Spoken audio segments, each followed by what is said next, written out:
Oke, kembali lagi di Forum Timnas dan kali ini gue mau membahas review dari pertandingan uji coba pertama Timnas Indonesia menghadapi Libya dengan kekalahan telak 4 gol tanpa balas. Ya, dimana 4 gol itu menurut gue blunder, kesalahan dari pemain belakang Timnas Indonesia. Tapi sebelum kita bahas pertandingannya, kita perlu sama-sama tahu dan perlu sama-sama juga sepemikiran soal ini bahwa kita harus ingat ini tuh laga uji coba. Ya, ini tuh laga uji coba di mana nggak ada ngaruhnya sama sekali bahkan dengan poin FIFA, bukan kalender FIFA. Mungkin nanti pertandingan kedua kalau nggak salah dan pertandingan ketiga itu kalender FIFA, dan menurut gue nggak ngaruh-ngaruh banget juga mau kalender FIFA pun. Gue sih lebih penting kita bisa uji coba, kita bisa STI bisa bereksperimen, bisa mencoba-coba strategi, mencoba-coba pemain untuk bisa mengevaluasi strategi yang paling tepat nanti untuk Piala Asia seperti apa, lalu punya plan yang berbeda daripada cuma ngincer poin-poin doang dan ujung-ujungnya di Piala Asia kita dibantai, kita dipermalukan. Itu gue nggak lebih setuju kita mementingkan kemenangan. Maka dari itu mau kalah 4-0 menurut gue sama sekali tidak melihat ini sebagai sebuah kekecewaan atau sebuah kemarahan yang harus kita berikan atau tunjukkan ke timnas. Karena kalian bisa lihat sendiri lah bagaimana ST ini memang benar-benar totally bereksperimen. Totally dia mencoba. Pertama dengan formasi 4-4-2 atau 4-2-4, whatever lah. Pokoknya dengan 2 winger, dengan 2 striker, dengan 2 midfielder ya, dengan 2 di tengah, 1 DM, 1 box to box, dengan 4 back tentu saja, dan dilakukan 2 paket yang berbeda di babak pertama dengan babak kedua, 2 paket yang berbeda. 10 pemain langsung diganti, artinya benar-benar ya STI juga nggak fokusnya ke kemenangan kok, nggak fokusnya ke menang kalah kok, fokusnya benar-benar untuk menguji mungkin dari 2 paket ini, paket mana nih yang potensial dan pemain-pemain mana yang potensial bisa menjalankan sesuai dengan instruksi STI dengan sistem ini. Contoh, ini kita masuk ke pembahasan. Contoh, di babak pertama itu gue bilang fail dalam eksekusi strategi. Kita nggak bicara kebobolannya. Di babak kedua di atas kertas kebobolan 3, di babak pertama kebobolan 1, lu bisa kalau berdasarkan kebobolan bisa nganggep babak pertama lebih bagus. Definitely tidak. Sama sekali tidak. Kenyataannya di babak pertama menurut gue itu strategi tidak berjalan. 4-4-2-nya STY itu menekankan sayapnya itu harusnya masuk ke dalam untuk mensupport lini tengah. Atau misalkan sayapnya nggak masuk ke dalam, melebar, fullbacknya yang masuk ke dalam. Jadi itu harus bisa dipahami oleh pemain. Pemain harus punya koneksi. Sayap kanan, sayap kiri harus punya koneksi dengan back kanan, back kiri. Ketika sayap kanannya melebar, backnya otomatis harus ke dalam. Kayak Yakob Sayuri berapa kali melakukan itu. Tapi yang di sebelah kiri tidak melakukan itu. Arhan dengan Dendi straight, lurus. Jadi Dendi di depannya, Arhan di belakangnya. Itu tidak jalan sama sekali. Dan lini tengah, 2-nya wide, atau misalkan jarak lini tengah dengan lini depan jauh, sehingga mereka kebingungan. Kambuaya dengan Klok sulit mengalirkan bola. Jarak pemain terlalu jauh, sehingga apa yang terjadi? Banyak salah passing. Atau dari belakang ke tengah build up-nya oke, dari tengah ke depan blank, hilang. Itu mayoritas itu yang terjadi di babak pertama. Berapa kali sih kita melakukan transisi? Berapa kali loh kita melakukan transisi? Gerakan pemain itu benar-benar pasif, tidak ada yang melakukan pergerakan tanpa bola, sehingga pemain itu punya opsi passing pun enggak. Ujung-ujungnya dribbling, hilang. Dribbling, hilang. Hampir semua bermain jelek kalau menurut gue. Di babak pertama benar-benar hampir semua bermain jelek. Kecuali mungkin kiper berapa kali menyelamatkan kita, Syahrul Trisna.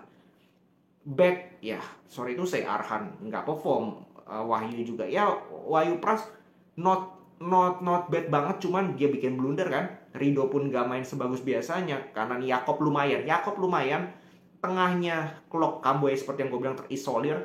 Depannya juga Dendi, Strike, Dimas Derajat, Sadil, jelek semua kalau menurut gue. Nah, masuk babak kedua, inilah yang menurut gue paket yang berbeda.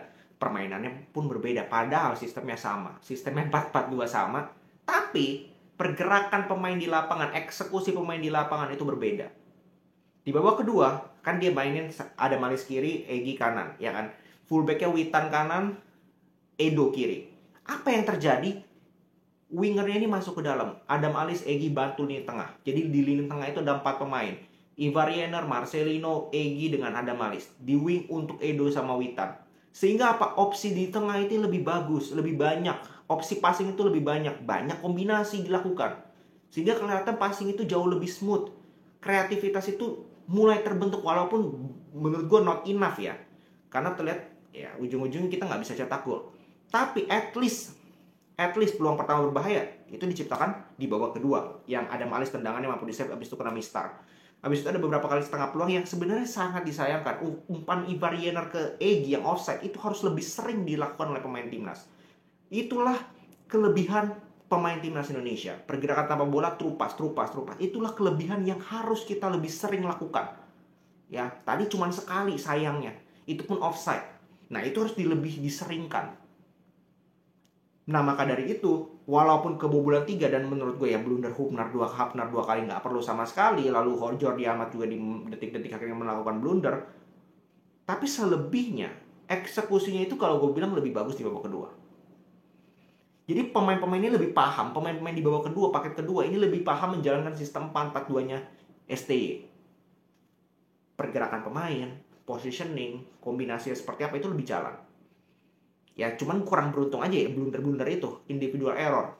Hubner ini memang kelihatan pola pikir memang main di Eropa. Jarang long ball. Kalau bisa dia passing main inilah tiki-taka. Tapi ya beresiko sekali kalau dia salah passing dan itu terbukti 2 kali. Tapi sisanya kan dia cukup tenang berapa kali kan. Jadi secara overall gue rasa ini bukan laga yang harus kita kecewa, kita marah langsung bilang oh gimana sih STI, ini laga uji coba guys. Kalau kalian mau menuntut nanti yang dan gue juga mau menjadikan itu titik akhir penilaian terhadap STI itu Piala Asia. Bagaimana performa kita di Piala Asia. Selama sebelum itu uji coba ini menurut gue ya nggak ada yang perlu disesali atau nggak ada yang perlu dikritik juga.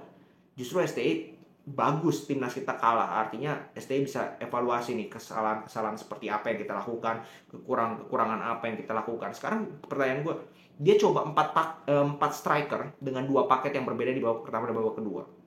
Dua-duanya nggak jalan, dua-duanya nggak ada yang perform, dua paketnya ini nggak ada yang punya chemistry. Terus mau salahkan STI? Gue rasa nggak. Tujuan dia mencoba, oh kita bermain dengan 2 striker seperti apa ya? Dia pengen lihat bisa nggak? Tampaknya nggak bisa. Tampaknya tidak bisa. Dan kelihatan mungkin pemain tidak terbiasa bermain dengan 2 striker. Atau juga kelihatan pemain ini kecapean. Seperti yang dikatakan STY. Babak kedua, yang mainnya praktis kalau menurut jelek itu Marcelino dengan 2 striker. Hubner, ya. Kalau dihitung blunder ya. Tapi kalau nggak dihitung blunder itu gue rasa dia main bagus.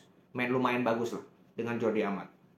Tapi 3 pemain yang tadi gue sebut itu benar-benar hampir kontribusinya cukup, gue bilang minim. Banyak hilangan bola pun banyak.